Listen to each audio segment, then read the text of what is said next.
ಅಖಿಲಾಂಡಕೋಟಿ ಬ್ರಹ್ಮಾಂಡ ನಾಯಕ ರಾಜಾದಿರಾಜ ಯೋಗಿರಾಜ ಪರಬ್ರಹ್ಮ ಶ್ರೀ ಸಚ್ಚಿದಾನಂದ ಸದ್ಗುರು ಸಾಯಿನಾಥ್ ಮಹಾರಾಜ್ ಕಿ ಜೈ. ಗುರುವಿನ ಪಾದಾರವಿಂದಗಳಿಗೆ ವಂದಿಸುತ್ತಾ ನಮಸ್ತೆ ಸ್ನೇಹಿತರೆ, ಎಲ್ಲರಿಗೂ ಬೆಳಗಿನ ಶುಭೋದಯ. ಹಾಗೂ ಯಾರೆಲ್ಲ ಹುಟ್ಟುಹಬ್ಬ ಮತ್ತು ಮದುವೆಯ ವಾರ್ಷಿಕೋತ್ಸವವನ್ನು ಆಚರಿಸ್ಕೊಳ್ತಾ ಇದ್ರು, ಒಳ್ಳೆಯ ಕೆಲಸವನ್ನು ಶುರು ಮಾಡ್ತಿದ್ರು, ಅವರಿಗೆಲ್ಲ ಬಾಬಾರವರ ಆಶೀರ್ವಾದ ಸದಾ ಇರುತ್ತೆ. ನಾನು ಕೂಡ ಶುಭ ಹಾರೈಸ್ತಾ ಇದ್ದೀನಿ. ಹಾಗೆ ಎಲ್ಲರಿಗೂ ಕೂಡ ಗುರುವಿನ ದಯೆ, ಕರುಣೆ, ಪ್ರೇಮ, ಮಾರ್ಗದರ್ಶನ, ರಕ್ಷಣೆ ಸದಾ ಸಿಗುತ್ತಲೇ ಇರಲಿ ಅಂತ ಹೇಳಿ ನಾವೆಲ್ಲರೂ ಬಾಬಾರವರಲ್ಲಿ ಪ್ರಾರ್ಥನೆಯನ್ನ ಮಾಡ್ಕೊಳ್ಳೋಣ. ಸ್ನೇಹಿತರೆ, ಈ ದಿನವನ್ನು ಶುರು ಮಾಡೋಣ. ನಾನು ಬಹಳ ವಿಡಿಯೋದಲ್ಲಿ ತಿಳಿಸಿದ್ದೀನಿ, ನಾವು ಎಷ್ಟೇ ಪೂಜೆ, ವ್ರತ, ನಾಮ ಜಪ, ಸೇವೆ, ಒಳ್ಳೆಯ ಕರ್ಮ ಮಾಡ್ತಿದ್ದೀವಿ, ಆದರೂ ಕೂಡ ಇನ್ನೂ ಕೆಲವು ಸಮಸ್ಯೆಗಳಿದಾವೆ, ಅದಕ್ಕೆ ಪರಿಹಾರ ಸಿಕ್ಕಿಲ್ಲ. ಹಾಗೆ ಕೆಲವೊಂದು ಸಮಸ್ಯೆಗಳಿಗೆ ಪರಿಹಾರ ಸಿಕ್ಕಿದೆ ಅನ್ನುವ ನಮ್ಮ ಪ್ರಶ್ನೆಗಳಿಗೆ ಉತ್ತರ ನಮ್ಮಲ್ಲೇ ಇದೆ. ಸ್ನೇಹಿತರೆ, ಭಗವಂತ ತನ್ನ ಸೃಷ್ಟಿಯನ್ನ ಸಮಾನವಾಗಿ ಸೃಷ್ಟಿ ಮಾಡಿದ್ದಾರೆ. ಸ್ನೇಹಿತರೆ, ಯಾರಿಗೂ ಕೂಡ ಅನ್ಯಾಯ ಮಾಡಿಲ್ಲ. ಹಾಗೆ ಸಮಸ್ತ ತನ್ನ ಸೃಷ್ಟಿಯ ಮೇಲೂ ಅವರ ಕೃಪೆ, ಪ್ರೀತಿ, ಕರುಣೆ, ದಯೆ, ರಕ್ಷಣೆ ಕೂಡ ಸಮಾನವಾಗಿ ಇದೆ. ಸ್ನೇಹಿತರೆ, ಅದನ್ನ ಪಡೆದುಕೊಳ್ಳುವ ಆತ್ಮಸ್ಥೈರ್ಯ, ಆತ್ಮವಿಶ್ವಾಸ, ಒಳ್ಳೆಯ ಕರ್ಮ ನಮ್ಮದಾಗಿರಬೇಕಷ್ಟೇ. ಪ್ರಯತ್ನ ಪ್ರಾಮಾಣಿಕವಾಗಿದ್ರೆ ಫಲ ಖಂಡಿತ. ಸ್ನೇಹಿತರೆ, ನಾವು ಮಾಡುವ ಪೂಜೆ ಆಗಿರ್ಬೋದು, ವ್ರತಗಳಾಗಿರ್ಬೋದು, ಸಮರ್ಪಣೆ, ಆ ಗುರುವಿನಲ್ಲಿ ನಾವಾಗಿರುವ ಸಮರ್ಪಣೆ ಆಗಿರ್ಬೋದು, ನಾಮ ಜಪ ಆಗಿರ್ಬೋದು, ಹಾಗೆ ಸೇವೆ, ದಾನ, ಧರ್ಮ, ಪ್ರತಿಯೊಂದು ನಾವು ಮಾಡುವ ಒಳ್ಳೆಯ ಕೆಲಸಗಳಿಂದ ನಮಗೆ ಒಳ್ಳೆಯದೇ ಸಿಗುತ್ತೆ, ಒಳ್ಳೆಯದೇ ಸಿಕ್ಕಿದೆ. ಭರವಸೆ ನಮ್ಮದಾಗಿರ್ಬೇಕು. ವಿಡಿಯೋ ತುಂಬಾ ದೊಡ್ಡದಿದೆ, ಇಲ್ಲ ಅಂತಲ್ಲ, ಆದರೆ ಇದನ್ನ ಪೂರ್ಣ ಪ್ರಮಾಣದಲ್ಲಿ ನೀವು ಕೇಳಿಸ್ಕೊಂಡಾಗ ನೀವೇನು ನಿಮ್ಮ ಜೀವನವನ್ನು ಯಾವ ರೀತಿ ಸರಿಪಡಿಸ್ಕೊಳ್ಬೇಕು ಅನ್ನುವ ಪೂರ್ಣವಾದ ಮಾಹಿತಿ ನಿಮಗೆ ಸಿಗುತ್ತೆ. ಈ ವಿಡಿಯೋ ದೊಡ್ಡದಿದೆ, ನನಗಿಷ್ಟು ಸಮಯ ಇದಕ್ಕೆ ಕೊಡ್ಲಿಕ್ಕೆ ಸಾಧ್ಯ ಇಲ್ಲ ಅಂತೇಳಿ ನೀವು ದುರ್ಬಲ ಮನಸ್ಥಿತಿಯಿಂದ ನೀವು ಹಿಂದೆ ಸರಿದಾಗ ನೀವು ನಿಮ್ಮ ಚಕ್ರಗಳನ್ನು ಜಾಗೃತಗೊಳಿಸಿಕೊಳ್ಳುವ ಸಂಕಲ್ಪದಲ್ಲೇ ಸೋತಿದ್ದೀರಾ ಅನ್ನೋದೇ ಅರ್ಥ ಕೊಡುತ್ತೆ. ಸ್ನೇಹಿತರೆ, ಏನಂದ್ರೆ ಈ ವಿಡಿಯೋ ಪೂರ್ಣ ಕೇಳಿಸ್ಕೊಡ್ರಿ. ನೀವು ಈ ಮಾತು ಯಾಕೆ ಹೇಳಿದೆ ಅಂತ ಹೇಳಿ ಅರ್ಥ ಆಗತ್ತೆ. ಅದು ಬಿಟ್ಟು ನಮ್ಮಲ್ಲೇ ನಮ್ಮ ಬಗ್ಗೆ ಜಿಗುಪ್ಸೆಗಳಿವೆ, ತಾತ್ಸಾರವಿದೆ, ಕೀಳರಿಮೆ ಇದೆ. ಏನು ನನ್ನಿಂದ ಆಗೋದಿಲ್ಲ, ನನ್ನ ಹಣೆ ಬರಹವೇ ಇಷ್ಟು, ಇವತ್ತು ನನ್ನ ಜೀವನದಲ್ಲಿ ಕೆಟ್ಟದಾಗತ್ತೆ, ಅವ್ರು ಬಂದು ನನಗೆ ಹಿಂಸೆ ಮಾಡ್ತಾರೆ, ಇವ್ರು ಬಂದು ಗಲಾಟೆ ಮಾಡ್ತಾರೆ, ಈ ರೀತಿಯಾಗಿ ನಾವು ಕೇವಲ ಸಮಸ್ಯೆಗಳ ಬಗ್ಗೆನೇ ಯೋಚಿಸ್ತಾ ಇದ್ರೆ ಖಂಡಿತ ನಮ್ಮ ಮನಸ್ಸು ಅದನ್ನ ಸಕ್ರಿಯಗೊಳಿಸಿಕೊಡುವ ಕೆಲಸವನ್ನ ಅದು ಮಾಡೇ ಮಾಡುತ್ತೆ. ಸ್ನೇಹಿತರೆ, ಯಾಕಂದ್ರೆ ನಮ್ಮ ಸಂಕಲ್ಪವೇ ಅದಾಗಿದೆ. ಅಂದ್ರೆ ಈ ದೇಹವೇ ಭಗವಂತನ ರಚನೆಯಾಗಿದೆ, ಈ ದೇಹದಲ್ಲೇ ಭಗವಂತ ವಾಸವಾಗಿದ್ದಾರೆ ಅಂದ್ಮೇಲೆ, ಅವರ ಅಂಶವೇ ನಾವಾಗಿದ್ದೀವಿ ಅಂದ್ಮೇಲೆ ದೇವರಂತಹ ಗುಣಗಳು ಕೂಡ ನಮ್ಮಲ್ಲಿರ್ತವೆ. ಸ್ನೇಹಿತರೆ, ಆ ಗುಣಗಳನ್ನು ಜಾಗೃತಗೊಳಿಸಿಕೊಳ್ಳುವ ಬದಲು ನಾವು ಕೇವಲ ನಕಾರಾತ್ಮಕತೆಯನ್ನು ಸೆಳೆದುಕೊಳ್ತಾ ಇದೀವಿ ನಮ್ಮ ಕಡೆ. ಆಗ ಏನಾಗತ್ತೆ, ಏನನ್ನ ಸೆಳಿತಾ ಇದೀವೋ ಅದರ ಕಡೆಗೆ ನಾವು ಪ್ರಭಾವಿತರಾಗ್ತಾ ಹೋಗ್ತೀವಿ. ಸ್ನೇಹಿತರೆ, ನನ್ನ ಹಣೆಯ ಬರಹವೇ ಇಷ್ಟು ಅಂತ ಹೇಳಿ ನಿರಾಸೆಗೆ ಜಾರ್ತೀವಿ. ನನ್ನನ್ನು ಕೈ ಹಿಡಿದು ಎತ್ತಲು ಯಾರೂ ಬರೋದೇ ಇಲ್ಲ, ಸಹಾಯಕ್ಕೆ ಬರೋದಿಲ್ಲ ಅಂತೇಳಿ ಈ ರೀತಿ ಆಲೋಚನೆ ಮಾಡುವ ಬದಲು ನಮ್ಮಲ್ಲೂ ಒಬ್ಬ ಅದ್ಭುತ ಗುರುವಿದ್ದಾರೆ, ಜ್ಞಾನವಿದೆ, ಬುದ್ಧಿ ಇದೆ, ಶಕ್ತಿಗಳಿವೆ, ಜವಾಬ್ದಾರಿಗಳು ಕೂಡ ಇದಾವೆ, ಸಾಧಿಸುವ ಛಲವಿದೆ ಮತ್ತು ನನ್ನಿಂದಲೂ ಒಳ್ಳೆಯ ಕರ್ಮಗಳು ಆಗೇ ಆಗ್ತವೆ, ನಾನು ಸಾಧನೆ ಕೂಡ ಮಾಡಿಯೇ ಮಾಡ್ತೇನೆ ಅಂದುಕೊಂಡಾಗ ಆ ಶಕ್ತಿಗಳು ನಮ್ಮಲ್ಲೇ ಭಗವಂತ ಸೃಷ್ಟಿ ಮಾಡಿರುವ ಚಕ್ರಗಳ ಮೂಲಕ ಜಾಗೃತವಾಗ್ತವೆ. ಸ್ನೇಹಿತರೆ, ಅವುಗಳಿಗೆ ಶಕ್ತಿ ತುಂಬುವ ಕೆಲಸ ನಮ್ಮಿಂದ ಆಗಬೇಕಷ್ಟೇ. ಅಂದ್ರೆ ನಮ್ಮ ಮಕ್ಕಳು ದುರ್ಬಲರಾಗಿದ್ದಾರೆ, ನಡಿಲಿಕ್ಕೆ ಬರ್ತಾ ಇಲ್ಲ ಅಂದ್ರೆ ನಾವೇನ್ ಮಾಡ್ತೀವಿ, ನಿನ್ನಿಂದ ಆಗತ್ತೆ, ನಡಿಯಪ್ಪ, ಹೆಜ್ಜೆ ಇಡಪ್ಪ, ಆಗತ್ತೆ ಅಂತ ಹೇಳಿ ಅವನ ಕೈ ಹಿಡಿದು ನಡೆಸುವ ಪ್ರಯತ್ನವನ್ನ ಮಾಡ್ತೀವಿ. ಅವನು 1-2 ಹೆಜ್ಜೆ ಇಡ್ತಾ ನಾವು ಅವನನ್ನ ಕೈ ಬಿಡ್ತೀವಿ. ಅವನು ಆತ್ಮವಿಶ್ವಾಸದಿಂದ, ನಾವು ಕೊಟ್ಟ ಆತ್ಮವಿಶ್ವಾಸದಿಂದ ತನ್ನಲ್ಲಿ ಆತ್ಮವಿಶ್ವಾಸವನ್ನ ಹೆಚ್ಚಿಸಿಕೊಂಡು ನಡಿಲಿಕ್ಕೆ ಶುರು ಮಾಡ್ತಾನಲ್ಲ, ಅದೇ ಕೆಲಸನೇ ಗುರು ನಮ್ಮ ಜೀವನದಲ್ಲಿ ಮಾಡ್ತಾ ಇರೋದು. ಸ್ನೇಹಿತರೆ, ಅಂದ್ರೆ ಭಗವಂತನ ಸೃಷ್ಟಿಯ ಅಂಶವಾಗಿರುವ ನಾವು ಅವನಂತಹ ಗುಣಗಳನ್ನೇ ನಮ್ಮಲ್ಲಿ ಹೊಂದಿದೀವಿ. ಅದನ್ನ ಯಾವ ರೀತಿ ಜಾಗೃತಗೊಳಿಸ್ಕೊಳ್ಬೇಕು ಅಂದ್ರೆ 7 ಚಕ್ರಗಳ ಆಧಾರದ ಮೇಲೆ ಸೃಷ್ಟಿ ಮಾಡಿದ್ದಾರೆ. ಸ್ನೇಹಿತರೆ, ಅಂದ್ರೆ ನಾವೀಗೇನು ಒಂದು ಮನೆ ಕಟ್ತಾ ಇದೀವಿ ಅಂದ್ರೆ ಮೊದಲು ನಾವೇನ್ ಮಾಡ್ತೀವಿ, ನೆಲವನ್ನ ಅಗದು ಗಟ್ಟಿಯಾಗಿರ್ಲಿ ಮನೆ ಅಂತೇಳಿ ಒಂದು ಫೌಂಡೇಶನ್ ಹಾಕ್ತಿವಿ. ಒಂದು ದೊಡ್ಡ ಜಾತಿಯ ಮರವನ್ನ ಬೆಳೆಸ್ಬೇಕು ಅಂದ್ರೆ ಆಗ ಹಿರಿಯರು ಏನ್ ಹೇಳ್ತಿದ್ರು ಅಂದ್ರೆ, ಅಷ್ಟು ಆಳವನ್ನ ಮಾಡಿ ನಾವು ಬೀಜ ಹಾಕ್ತಿವೋ ಅಷ್ಟು ಆಳದಿಂದ ಆ ಬೀಜ ಹೊರಗೆ ಬಂದಾಗ ಆ ಮರ, ಆ ಬಲವಾದ ಮರ ಅಷ್ಟು ಗಟ್ಟಿಯಾಗಿ ನಿಲ್ಲುತ್ತೆ. ಇಲ್ಲ ಅಂದ್ರೆ ಮೇಲೆ ಬೀಜ ಹಾಕಿದ್ರೆ ಆ ಮರ ದೊಡ್ಡದಾದ್ಮೇಲೆ ಬೇಗನೆ ಬಿದ್ದು ಹೋಗುತ್ತೆ ಅಂತ ಹೇಳಿ ಹಿರಿಯರು ಹೇಳ್ತಿದ್ರು. ಅಂದ್ರೆ ಈಗ ನಾವು ಹಿಂದಿನ ವಿಚಾರನ ಮರ್ತ್ ಬಿಟ್ಟಿದೀವಿ. ಈಗ ಯಾರು ಮರ ಹಚ್ಚಲಿಕ್ಕೆ ರೆಡಿ ಇಲ್ಲ. ನಾವು ಆ ಹಿಂದಿನ ವಿಚಾರವನ್ನ, ಅವರ ಪರಿಜ್ಞಾನವನ್ನ, ಅವರು ಹೇಳಿರುವ ರೀತಿಯ ಪರಿಕಲ್ಪನೆಯನ್ನ ನಮ್ಗೀಗ ಅರ್ಥ ಮಾಡ್ಕೊಳ್ಳೋಷ್ಟು ಶಕ್ತಿನೂ ಇಲ್ಲ, ಸಮಯನೂ ಇಲ್ಲ. ಯಾಕಂದ್ರೆ ನಾವು ಮರ ಹಚ್ಚುವವರ ಸಾಲಿಗೆ ಸೇರೇ ಇಲ್ಲ. ಸ್ನೇಹಿತರೆ, ಯಾಕಂದ್ರೆ ನಾವು ಬರೀ ನಮ್ದೇ ಯೋಚನೆ ಮಾಡ್ತಾ ಇದೀವಿ.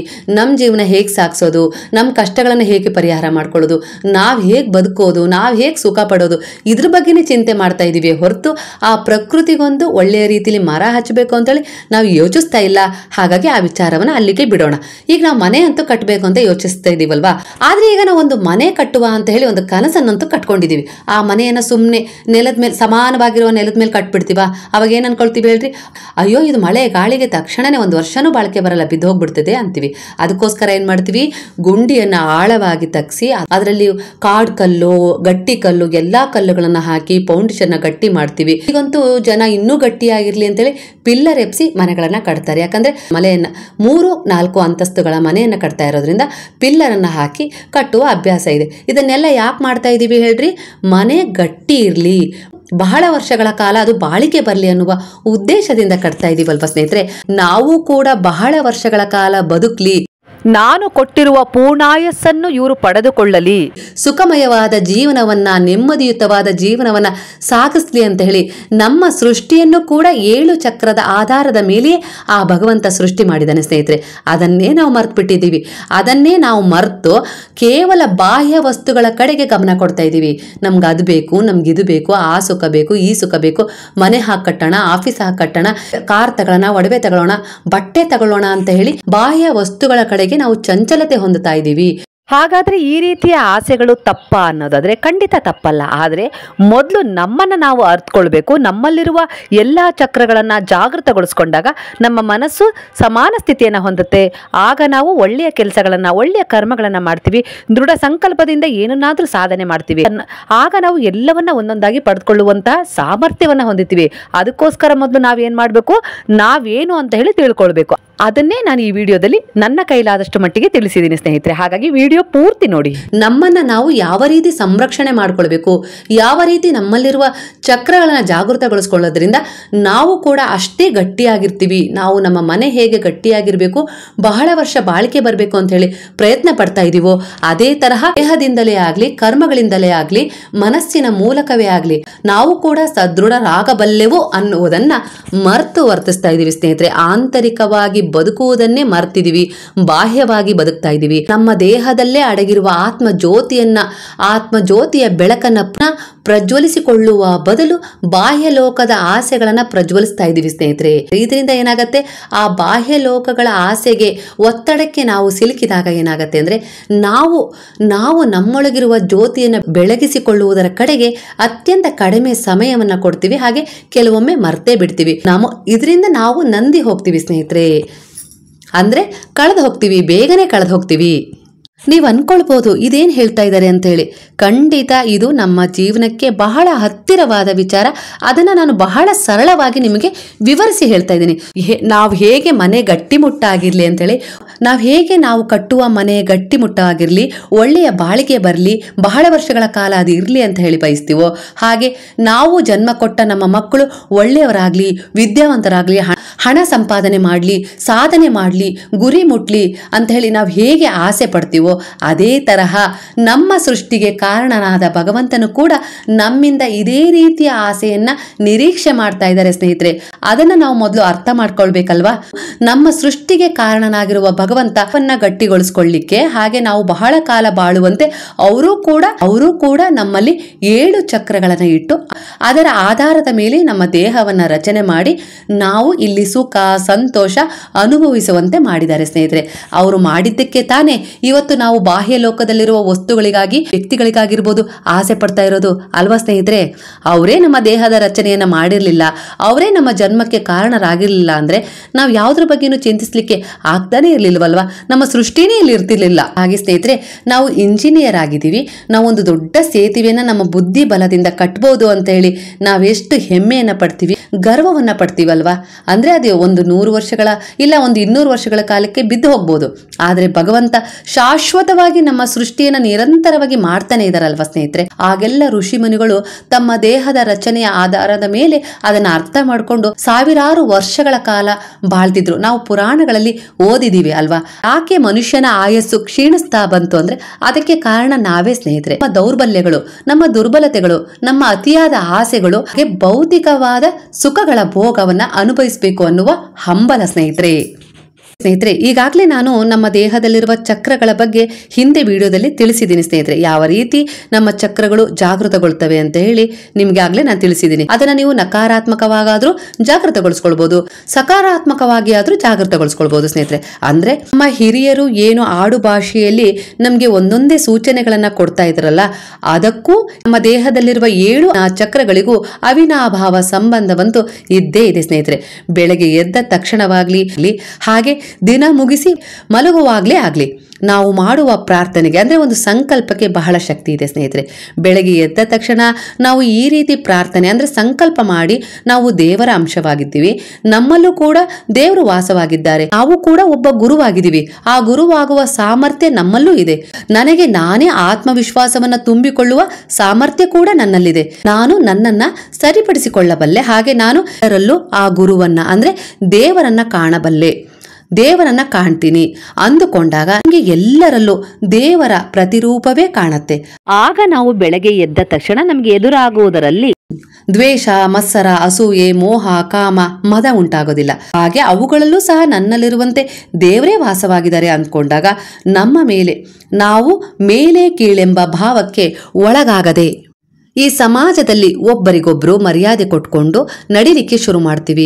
ನಾವು ನಮ್ಮ ಕುಟುಂಬದ ಮೇಲೆ ಗೌರವವನ್ನು ಇಡ್ತೀವಿ, ನಮ್ಮ ಕುಟುಂಬದವರು ನಮ್ಮ ಮೇಲೆ ಗೌರವವಿಟ್ಟಿರ್ತಾರೆ.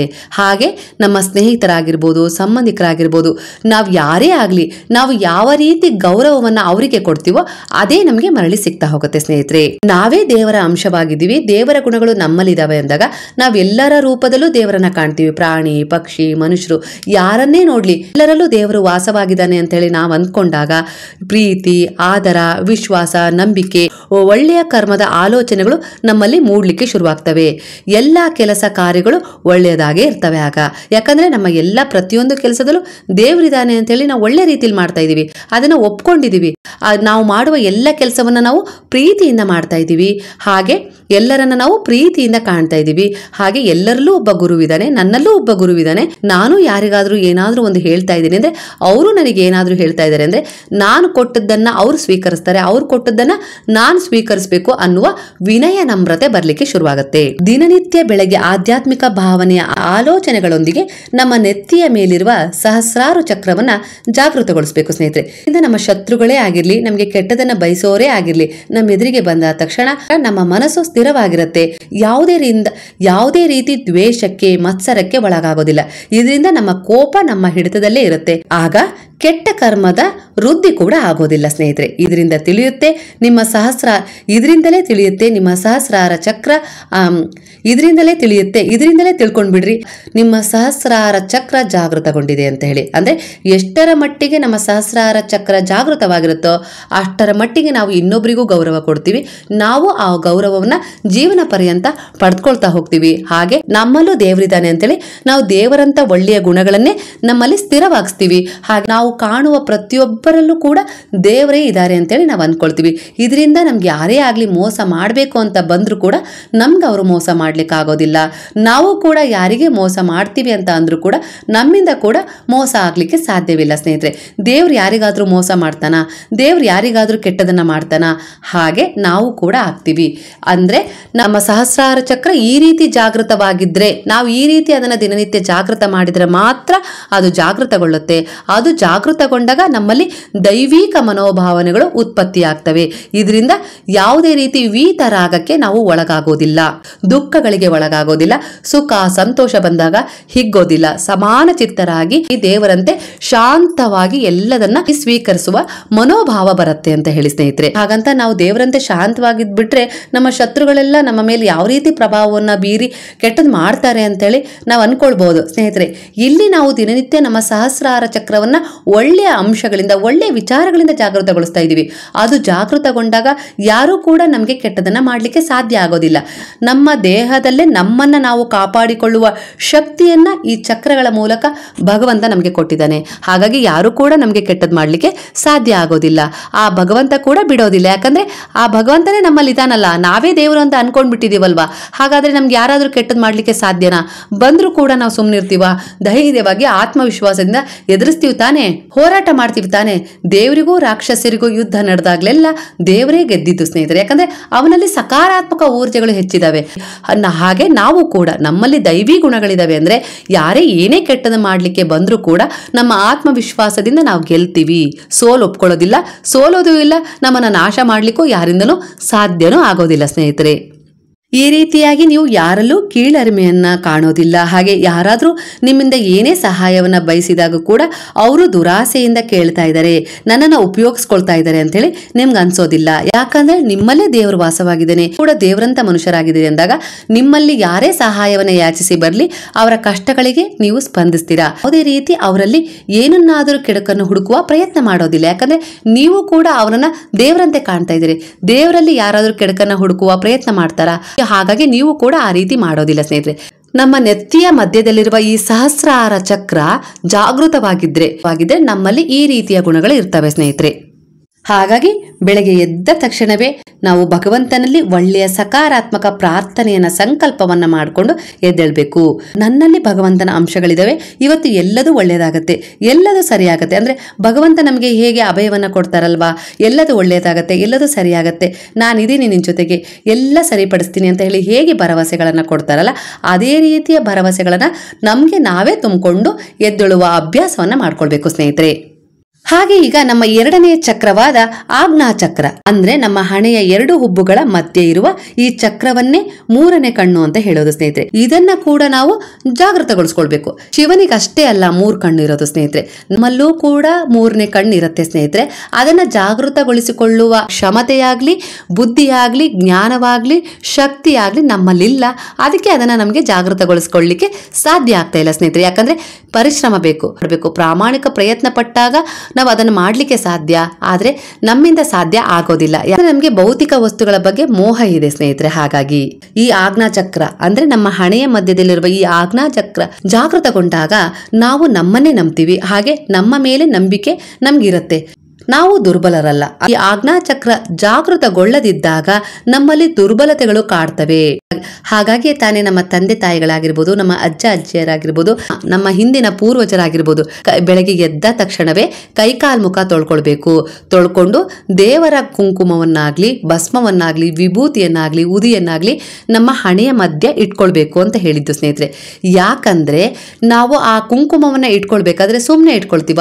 ಇಲ್ಲ ತಾನೇ, ಎಲ್ಲ ಒಳ್ಳೇದಾಗತ್ತೆ, ಭಗವಂತ ನನ್ನ ಜೊತೆಗಿದ್ದಾನೆ, ಇವತ್ತು ಅಂದ್ಕೊಂಡಿದ್ದೆಲ್ಲ ಆಗತ್ತೆ ಅಂತ ಹೇಳಿ ವಿಶ್ವಾಸದಿಂದ ನಾವು ಆ ಕುಂಕುಮವನ್ನ ಹಣೆಗೆ ಆ ಆಜ್ಞಾ ಚಕ್ರದ ಮೇಲೆ ಇಟ್ಕೊಂಡಾಗ ಆ ಆಜ್ಞಾ ಚಕ್ರ ನಾವ್ ಏನ್ ಅನ್ಕೊಳ್ತೀವೋ, ನಾವ್ ಏನ್ ಅನ್ಕೊಂಡು ಅದನ್ನ ಮುಟ್ಟಿರ್ತೀವೋ ಅದು ಅದೇ ತರಹ ಜಾಗೃತಗೊಳ್ಳುತ್ತೆ ಸ್ನೇಹಿತರೆ. ಇದೇ ಆಜ್ಞಾ ಚಕ್ರ. ಈ ರೀತಿಯಾಗಿ ದಿನನಿತ್ಯ ಜಾಗೃತಗೊಳಿಸದೆ ಬೆಳಗ್ಗೆ ಎದ್ದ ತಕ್ಷಣ ನಾವು ಮುಖ ತೊಳೆದೆ ಹಣೆಗಿಡದೆ ಕೆಲಸ ಮಾಡ್ಲಿಕ್ಕೆ ಶುರು ಮಾಡ್ಬಿಡ್ತೀವಿ. ಯಾಕಂದ್ರೆ ನಮಗೆ ಬೆಳಗ್ಗೆ ಒತ್ತಡ, ತಡವಾಗಿ ಎದ್ದಿರ್ತೀವಿ. ಇದರಿಂದ ಏನಾಗಿರುತ್ತೆ, ಎಲ್ಲ ಕೆಲಸಗಳಲ್ಲೂ ಅಸ್ತವ್ಯಸ್ತ. ಅದರಿಂದ ಏನ್ ಮಾಡ್ತೀವಿ, ಬೇಗನೆ ಹಾಳು ಮುಖದಲ್ಲೇ ಹೋಗಿ ಗ್ಯಾಸ್ ಸ್ಟವ್ ಅನ್ನ ಆನ್ ಮಾಡ್ತೀವಿ. ಬೇಗ ಬೇಗ ತಿಂಡಿನೋ ಟೀನೋ ಕಾಫಿನೋ ಏನೋ ಮಾಡಿ ಮಕ್ಕಳನ್ನ ಗಂಡನ್ನ ಆಫೀಸಿಗೆ ಕಳಿಸಿ, ಶಾಲೆಗೆ ಕಳಿಸಿ, ನಂತರ ಆರಾಮಾಗಿ ಮಾಡ್ಕೊಳ್ಳೋಣ ಅಂತೇಳಿ ಅನ್ಕೊಳ್ತೀವಿ.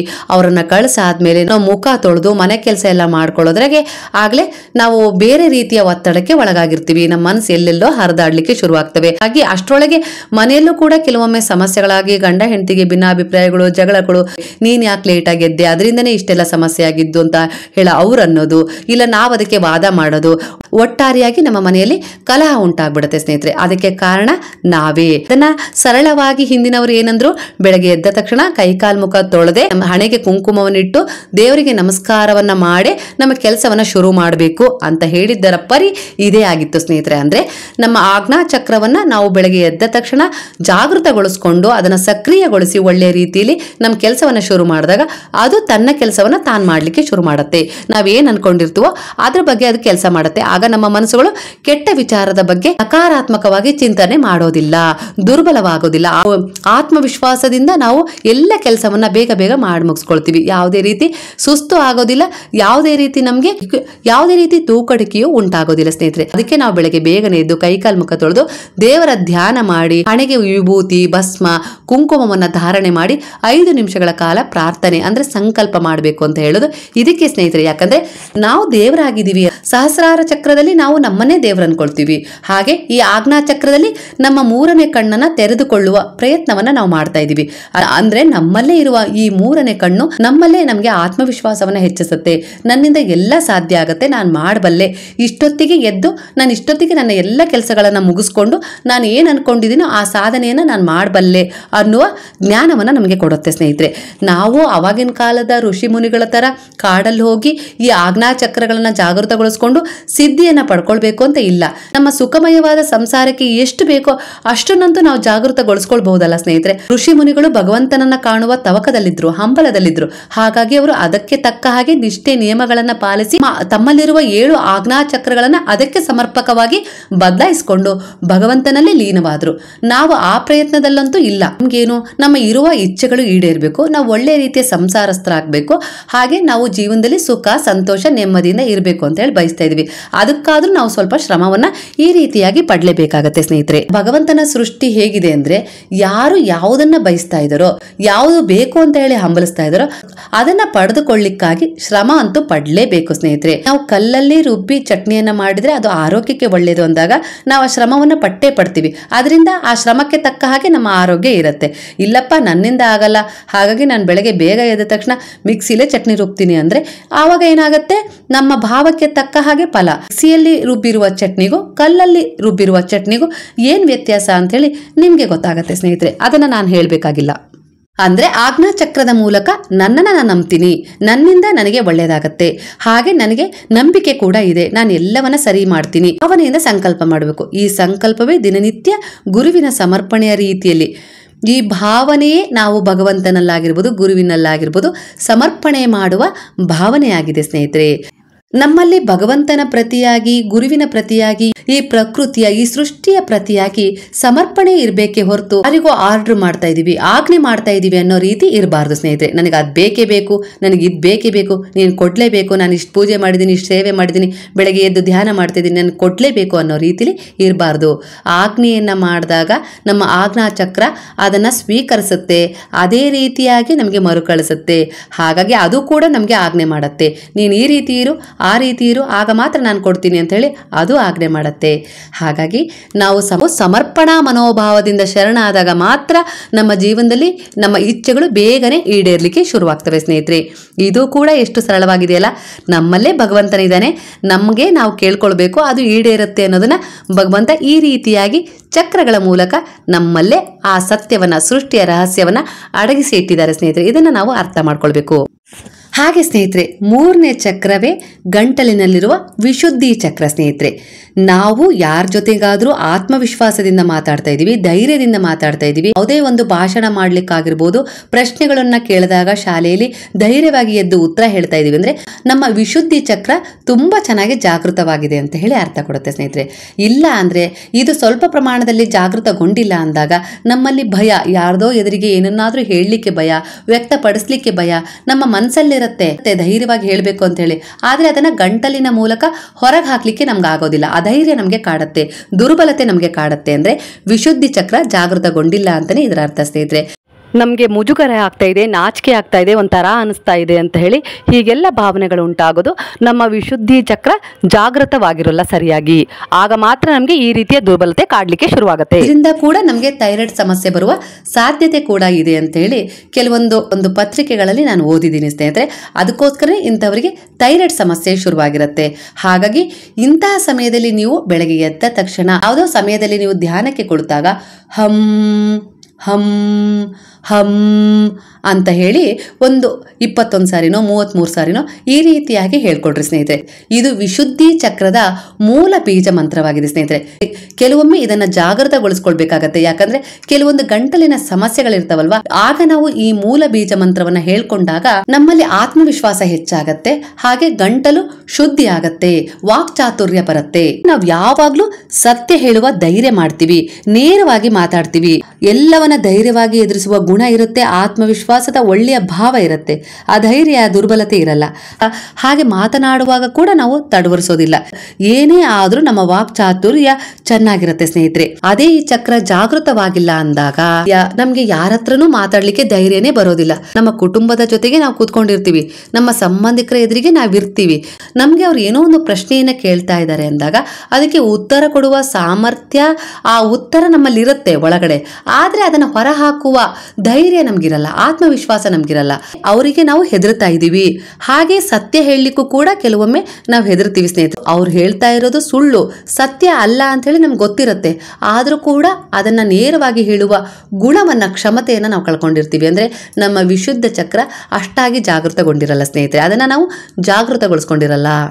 ಹಾಗಾಗಿ ನಿಮ್ಗೆ ಸಮಯ ಸಿಕ್ಕಾಗ್ಲೆಲ್ಲ ಹಂ ಹಂ ಹಂ ಅನ್ನುವ ಮೂಲ ಬೀಜ ಮಂತ್ರವನ್ನು ಹೇಳ್ಕೊಳ್ರಿ. ಹಾಗೆ ನನ್ನಿಂದ ಕೂಡ ಎಲ್ಲವೂ ಸಾಧ್ಯ, ನಾನು ಕೂಡ ಧೈರ್ಯವಾಗಿ ಮಾತಾಡ್ತೀನಿ, ನನಗೂ ಹೇಳಲಿಕ್ಕೆ ಬರುತ್ತೆ, ನಾನು ಕೂಡ ಕೆಲವು ಪ್ರಶ್ನೆಗಳಿಗೆ ಉತ್ತರ ಕೊಡಬಲ್ಲೆ, ಸತ್ಯವನ್ನ ಹೇಳಬಲ್ಲೆ ಅನ್ನುವ ಆತ್ಮವಿಶ್ವಾಸವನ್ನ ಬೆಳೆಸ್ಕೊಂಡು ನೀವು ಮಾತಾಡುವ ಪ್ರಯತ್ನವನ್ನ ಮಾಡ್ರಿ. ಖಂಡಿತ ಧೈರ್ಯ ಬರುತ್ತೆ. ನಿಮ್ಗೆಲ್ಲ ತಿಳಿದಿರುತ್ತೆ, ಆದ್ರೆ ಅದನ್ನ ನುಂಗುವ ಪ್ರಯತ್ನ ಮಾಡಬೇಡ್ರಿ, ಭಯದಿಂದ ನುಂಗುವ ಪ್ರಯತ್ನ ಮಾಡಬೇಡ್ರಿ. ಇದೇ ನಿಮ್ಮ ಆತ್ಮವಿಶ್ವಾಸವನ್ನ ಕಳೆದ್ ಬಿಡುತ್ತೆ. ನಿಮ್ಮ ತನವನ್ನ ನೀವು ಉಳಿಸ್ಕೊಳ್ಳಿಕ್ಕೆ ಸಾಧ್ಯನೇ ಆಗೋದಿಲ್ಲ ಸ್ನೇಹಿತರೆ. ಹಿಂದೆನೆ ಉಳಿದ್ಬಿಡ್ತೀವಿ, ಎಲ್ಲದೂ ಗೊತ್ತಿರುತ್ತೆ, ಆದ್ರೂ ಕೂಡ ನಾವು ಹೇಳುವ ಪ್ರಯತ್ನ ಮಾಡಿದ್ರೆ ನಾವು ಹಿಂದೆನೆ ಉಳಿದ್ಬಿಡ್ತೀವಿ. ಹಾಗಾಗಿ ಅದು ಗಂಟಲಲ್ಲಿ ಮಾತ್ರ ಆ ಬೀಜ ಮಂತ್ರ ಕೆಲಸ ಮಾಡ್ತಾ ಇದೆ ಅಂತ ಹೇಳಿ ನಿಮ್ಗೆ ಅನ್ಸುತ್ತೆ. ಹಂ ಅಂದಾಗ ಆ ಗಂಟಲಿನ ಊರ್ಜೆಗಳನ್ನ ಇದು ಜಾಗೃತಗೊಳಿಸುತ್ತೆ ಅಂತೇಳಿ ನಿಮ್ಗೆ ಗೊತ್ತಾಗತ್ತೆ ಸ್ನೇಹಿತರೆ. ಒಂದ್ಸರಿ ನೋಡ್ರಿ, ಗೊತ್ತಾಗತ್ತೆ. ರೀತಿಯಾಗಿ ದಿನನಿತ್ಯ ನೀವು ಇದನ್ನ ಜಾಗೃತಗೊಳಿಸ್ಕೊಂಡಾಗ ಆತ್ಮಸ್ಥೈರ್ಯ ಜಾಸ್ತಿ ಆಗತ್ತೆ. ಒಂದೊಂದ್ಸರಿ ನಿಮ್ಮ ಮನಸ್ಸಲ್ಲಿರುವ ವಿಚಾರಗಳನ್ನ ಮುಚ್ಚಿಟ್ಟು ಬೇರೆಯ ವಿಚಾರವನ್ನ ನೀವು ಹೇಳಲಿಕ್ಕೆ ಇಷ್ಟಪಡ್ತೀರಾ. ಧೈರ್ಯವಾಗಿ ನಿಮ್ಮ ಮನಸ್ಸಲ್ಲಿರುವ ವಿಚಾರಗಳನ್ನ ನೀವು ಹೇಳಲಿಕ್ಕೆ ಆಗೋದೇ ಇಲ್ಲ ಸ್ನೇಹಿತರೆ, ಒದ್ದಾಡ್ತೀರಾ. ಈ ವಿಶುದ್ಧಿ ಚಕ್ರವನ್ನ ನೀವು ಜಾಗೃತಗೊಳಿಸ್ಕೊಂಡಾಗ ನಿಮ್ಮಲ್ಲಿ ಆತ್ಮಸ್ಥೈರ್ಯ ಹೆಚ್ಚಾಗತ್ತೆ. ಎಲ್ಲೇ ನಿಂತ್ರೂ ನೀವು ಧೈರ್ಯವಾಗಿ ಮಾತಾಡ್ತೀರಾ. ಯಾರೇ ಏನೇ ಪ್ರಶ್ನೆಗಳನ್ನ ಕೇಳಿದ್ರು ಕೂಡ ನೀವು ಧೈರ್ಯವಾಗಿ ಮಾತಾಡ್ತೀರಾ. ಹಾಗೆ ನಿಮ್ಮನ್ನ ಸ್ಟೇಜ್ ಮೇಲೆ ಬಂದು 1 ನಿಮಿಷಗಳ ಕಾಲ ಮಾತಾಡ್ರಿ ಅಂದ್ರು ಆತ್ಮವಿಶ್ವಾಸದಿಂದ ನೀವು ಮಾತನಾಡುವ ಚಾಕಚಕ್ಯತೆಯನ್ನು ಕೂಡ ಪಡ್ಕೊಳ್ತೀರಾ ಸ್ನೇಹಿತರೆ. ಇದಕ್ಕೆಲ್ಲ ಕಾರಣ ನಮ್ಮ ವಿಶುದ್ಧಿ ಚಕ್ರವನ್ನ ಜಾಗೃತಗೊಳಿಸ್ಕೊಳ್ಬೇಕು. ಅಂದ್ರೆ ಭಗವಂತನ ಸೃಷ್ಟಿ ಎಷ್ಟು ಸಮಾನವಾಗಿದೆ ಅಂತೇಳಿ ಇದರಲ್ಲೇ ಅರ್ಥ ಮಾಡ್ಕೊಡ್ರಿ. ಎಲ್ಲಾ ಸಮಸ್ಯೆಗಳಿಗೂ ಪರಿಹಾರ ನಮ್ಮಲ್ಲೇ ಇಟ್ಬಿಟ್ಟಿದ್ದಾರೆ. ಅದನ್ನ ಜಾಗೃತಗೊಳಿಸಿಕೊಳ್ಳುವ ಪ್ರಕ್ರಿಯೆ ನಾವು ಮಾಡ್ತಾ ಇಲ್ಲ. ಯಾಕಂದ್ರೆ ನಾವು ಭೌತಿಕ ವಸ್ತುಗಳ ಬಗ್ಗೆ, ಭೌತಿಕವಾದ ಸುಖದ ಬಗ್ಗೆನೇ ದಿನನಿತ್ಯ ಚಿಂತಿಸ್ತಾ ಇದೀವಿ ಹೊರತು ನಮ್ಮಲ್ಲೇ ಇರುವ ಶಕ್ತಿಗಳ ಬಗ್ಗೆ ನಮ್ಗೆ ಅರಿವೇ ಇಲ್ಲ ಸ್ನೇಹಿತರೆ. ಅದನ್ನೇ ನಾವು ಮರೆತುಬಿಟ್ಟಿದೀವಿ. ನಮ್ಮಲ್ಲಿ ಯಾವುದೇ ರೀತಿ ಶಕ್ತಿಗಳೇ ಇಲ್ಲ, ನಾವ್ ಯಾವುದಕ್ಕೂ ಉಪಯೋಗನೇ ಇಲ್ಲ, ನಾವ್ ಎಲ್ಲದಕ್ಕೂ ಇನ್ನೊಬ್ಬರನ್ನ ಆಧಾರವಾಗಿ ಇಟ್ಕೊಳ್ಬೇಕು, ಅವರ ಹಿಂದೆ ನಾವು ಹೋಗ್ಬೇಕು, ಆಗ ಮಾತ್ರ ಅದು ನಮ್ಗೆ ಸಿಗುತ್ತೆ ಅನ್ನುವ ಮನೋಭಾವನೆಯಿಂದ ನಮ್ಮನ್ನ ನಾವು ಒಪ್ಪಿಸ್ಕೊಂಡು ಭಗವಂತನ ಎದುರಿಗೆ ನಿಂತು ಪ್ರಶ್ನೆಯನ್ನ ಮಾಡ್ತಿದೀವಿ. ನೀವು ನನಗೆ ಏನ್ ಕೊಟ್ಟಿದ್ದೀರಾ? ನನ್ನನ್ನು ಯಾಕೆ ಸೃಷ್ಟಿ ಮಾಡಿದ್ರಿ? ಇಷ್ಟು ಕಷ್ಟ, ದುಃಖ, ಸಮಸ್ಯೆಗಳನ್ನು ಕೊಡೋದಾದ್ರೆ ನೀವು ನನ್ನನ್ನು ಸೃಷ್ಟಿ ಮಾಡಿದ್ದಾದ್ರೂ ಏಕೆ ಅಂತೇಳಿ ನಾವು ಪ್ರಶ್ನೆ ಮಾಡ್ತೀವಿ ಸ್ನೇಹಿತರೆ. ಇವೆಲ್ಲವೂ ನಮ್ಮ ಕರ್ಮಗಳ ಆಧಾರದ ಮೇಲೆ ನಮಗೆ ಸಿಗ್ತಾ ಹೋಗ್ತಾ ಇರ್ತವೆ ಅಂತೇಳಿ ಈಗಲಾದ್ರೂ ನಿಮ್ಗೆ ಅರ್ಥ ಆಯ್ತಾ? ನಾವು ಏನು ಕರ್ಮವನ್ನ ಮಾಡ್ತೀವೋ, ನಾವು ಏನನ್ನ ಬಯಸ್ತಾ ಇದೀವೋ ಅದೇ ನಮ್ಗೆ ಸಿಗ್ತಾ ಇದೆ. ನಾವು ಯಾರನ್ನಾದ್ರೂ ಹೊಡಿಬೇಕು ಅಂತ ಇದೀವಿ, ಯಾರನ್ನಾದ್ರೂ ಸುಲಿಗೆ ಮಾಡಬೇಕು ಅಂತ ಇದೀವಿ, ಯಾರನ್ನಾದ್ರೂ ವಂಚಿಸಬೇಕು ಅಂತ ಇದೀವಿ ಅಂತ ಹೇಳಿ ನಮ್ಮಲ್ಲೇ ಇರುವ ಆ ಚಕ್ರಗಳ ಮೂಲಕ ನಾವು ಅದನ್ನ ಜಾಗೃತಗೊಳಿಸ್ಕೊಂಡಾಗ ನಮ್ಮ ಮನಸ್ಸು ಅದಕ್ಕೆ ಸಹಕಾರ ನೀಡಿ ಸಕ್ರಿಯಗೊಳ್ಳುವಂತೆ ನಮ್ಗೆ ಮಾಡತ್ತೆ. ಅದು ಕೂಡ ಈ ಬ್ರಹ್ಮಾಂಡಕ್ಕೆ ನಮ್ಮ ಸಂದೇಶಗಳನ್ನ ರವಾನಿಸುವ ಕೆಲಸ ಮಾಡಿ ನಮ್ಗೆ ಸಹಾಯ ಮಾಡುತ್ತೆ. ಅದು ಒಳ್ಳೆಯದೇ ಆಗಿರ್ಲಿ, ಕೆಟ್ಟದೇ ನಾವು ಬಯಸ್ತಾ ಇರ್ಲಿ, ಒಟ್ಟು ಅದನ್ನ ಕೊಡಿಸುವ ಮಾಧ್ಯಮದ ರೀತಿ ಅದು ನಮಗೆ ಕೆಲಸ ಮಾಡುತ್ತೆ. ಆ ಭಗವಂತನಿಗೂ ನಮಗೂ ಮಧ್ಯೆ ಇರುವ ಒಂದು ಸಂಬಂಧದ ಸೇತುವೆ ನಮ್ಮ ಮನಸ್ಸಾಗಿದೆ ಸ್ನೇಹಿತರೆ.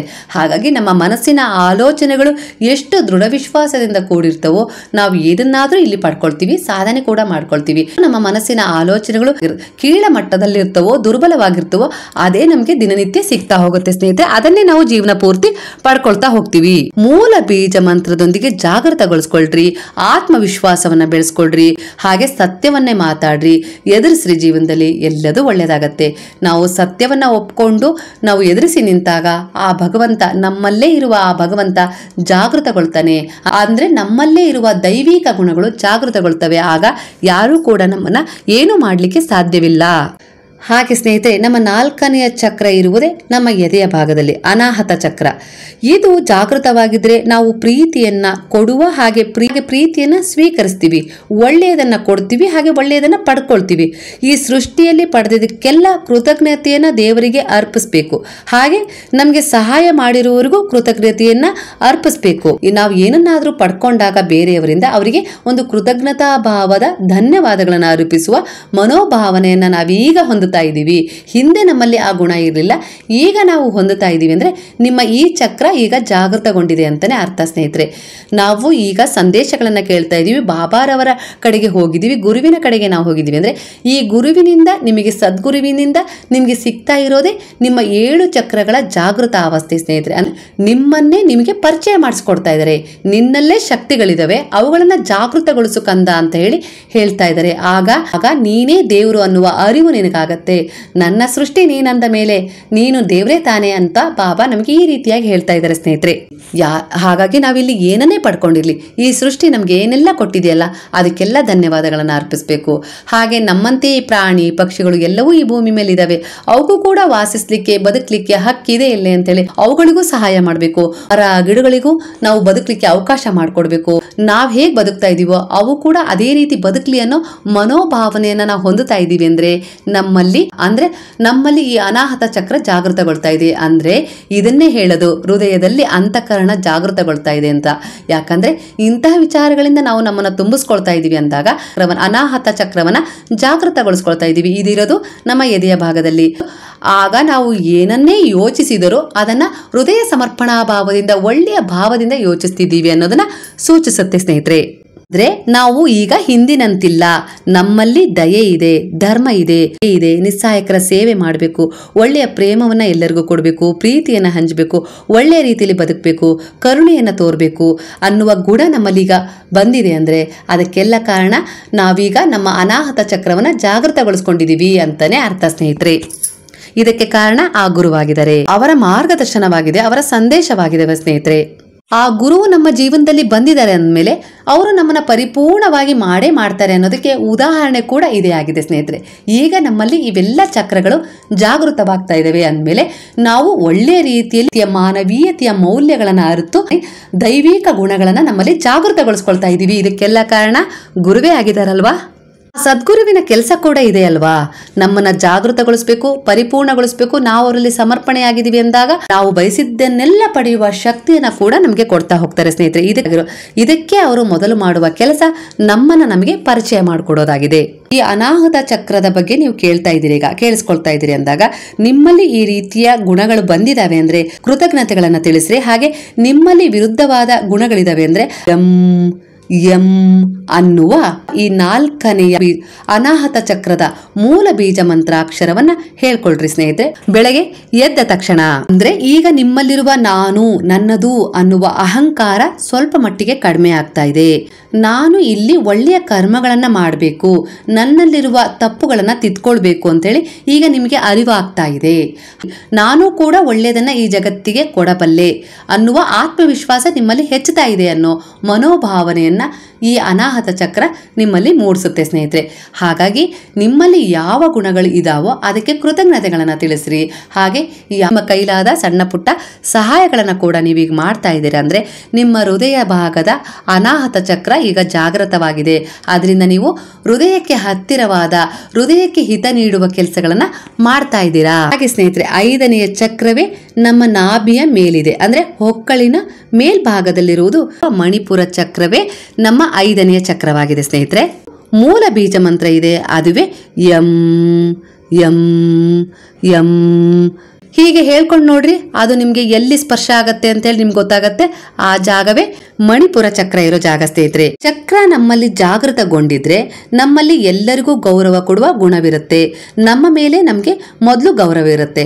ಅಂದ್ರೆ ನಮ್ಮ ಬಗ್ಗೆ ನಮ್ಗೆ ಗೌರವ ಇಲ್ಲ ಅಂದ್ರೆ ನಾವು ಬೇರೆಯವರಿಗೆ ಏನ್ ಗೌರವ ಕೊಡ್ಲಿಕ್ಕೆ ಸಾಧ್ಯ? ಬಗ್ಗೆನೇ ನಮ್ಗೆ ಮರ್ಯಾದೆ ಇಲ್ಲ, ನಮ್ ಬಗ್ಗೆನೇ ನಮ್ಗೆ ನಂಬಿಕೆ ಇಲ್ಲ, ನಾವ್ ಅದನ್ನ ಕೊಡೋದಾದ್ರೂ ಹೇಗೆ ಇನ್ನೊಬ್ರಿಗೆ? ಅಲ್ವಾ ಸ್ನೇಹಿತರೆ?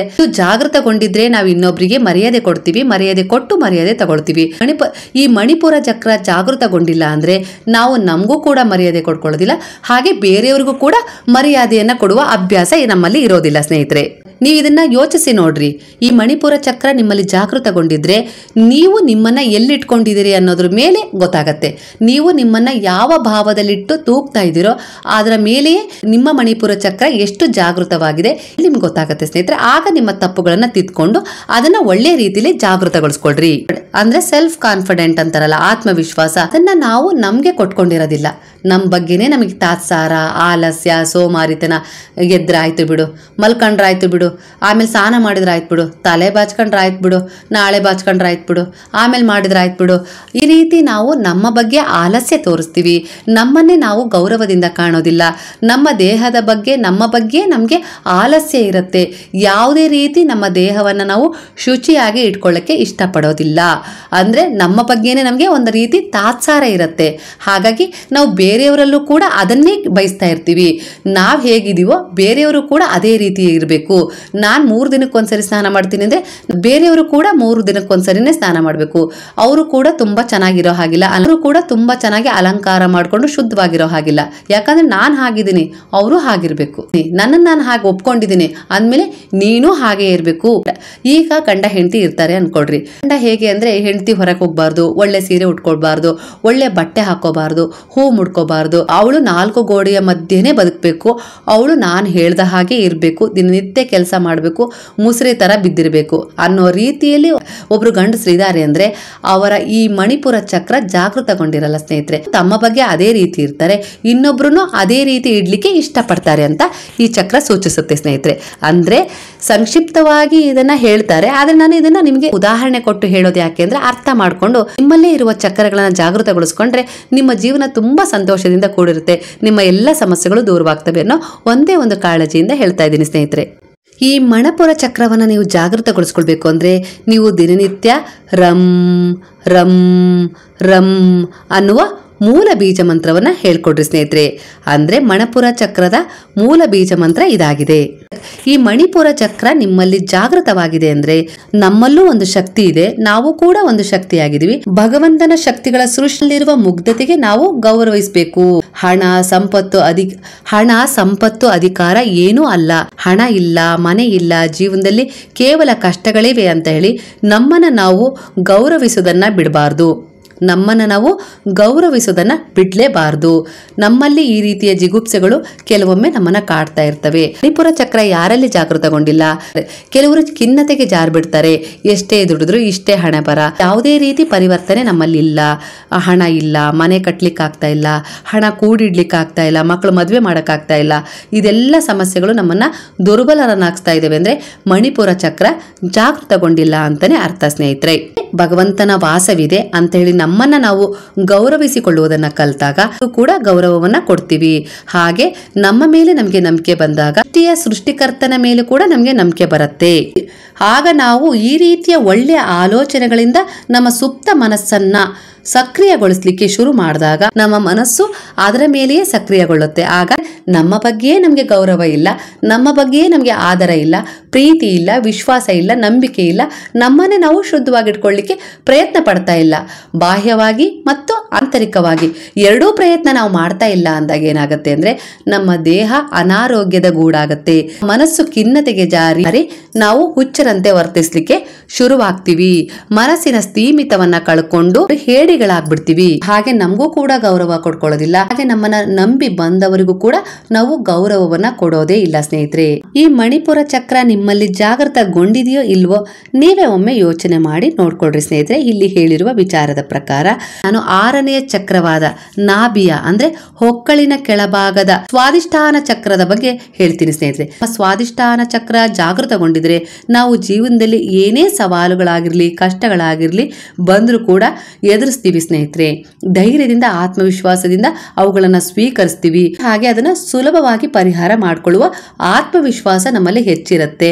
ಹಾಗೆ ನಾವು ಬಹಳ ಮೋಜು ಮಸ್ತಿಗಳನ್ನ ಮಾಡ್ತಿರ್ತೀವಿ, ಸಂತೋಷವನ್ನ ಬಯಸಿ ಹೋಗ್ತೀವಿ, ತುಂಬಾ ಕಡೆ ನಾವು ಸುತ್ತಾಡ್ತೀವಿ. ಅಂದ್ರೆ ನಾವು ಜೀವನದಲ್ಲಿ ಎಂಜಾಯ್ ಮಾಡ್ಲಿಕ್ಕೆ ಇಷ್ಟಪಡ್ತೀವಿ ಅಂತ ಹೇಳಿ ಆಗತ್ತೆ ಸ್ನೇಹಿತರೆ. ಹಾಗೆ ಆಟ ಪಾಠಗಳಲ್ಲೂ ಕೂಡ ನಾವು ಬಹಳ ಉತ್ಸುಕರಾಗಿರ್ತೀವಿ.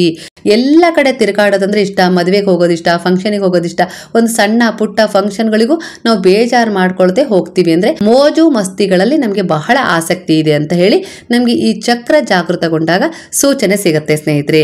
ಈ ಚಕ್ರ ನಮ್ಮ ಭಾವನೆಗಳ ಅಧಿಕಾರವನ್ನ ಹೊಂದಿರುವ ಚಕ್ರವಾಗಿದೆ. ಅಕಸ್ಮಾತ್ತಾಗಿ ನಮ್ಮ ಜೀವನದಲ್ಲಿ ಸ್ವಾದಿಷ್ಠಾನ ಚಕ್ರ ಜಾಗೃತಗೊಳ್ಳದೆ ಇದ್ದಾಗ, ಅದು ಅಪೂರ್ಣವಾಗಿ ಜಾಗೃತಗೊಂಡಿದ್ದಾಗ ನಮಗೆ ಕಷ್ಟ, ಸಮಸ್ಯೆಗಳು, ದುಃಖಗಳು ಎದುರಾದಾಗ ನಾವು ಖಿನ್ನತೆಗೆ ಜಾರ್ಬಿಡ್ತೀವಿ, ಆತ್ಮಹತ್ಯೆ ಮಾಡಿಕೊಳ್ಳುವ ಪರಿಸ್ಥಿತಿಗೂ ಕೂಡ ಹೋಗ್ಬಿಡ್ತೀವಿ, ಕೆಲವೊಂದ್ಸರಿ ದುರ್ಬಲತೆಗೆ ಒಳಗಾಗ್ಬಿಡ್ತೀವಿ. ಇಷ್ಟೇ ನಮ್ಮ ಜೀವನ ಅಂತೇಳಿ ನಾವು ಒಪ್ಕೊಂಡ್ ಬಿಡ್ತೀವಿ. ಇಲ್ಲಿ ನಾವು ಏನೇ ಕಷ್ಟ ಬಂದ್ರೂ ಅದನ್ನ ಎದುರಿಸ್ತೀವಿ.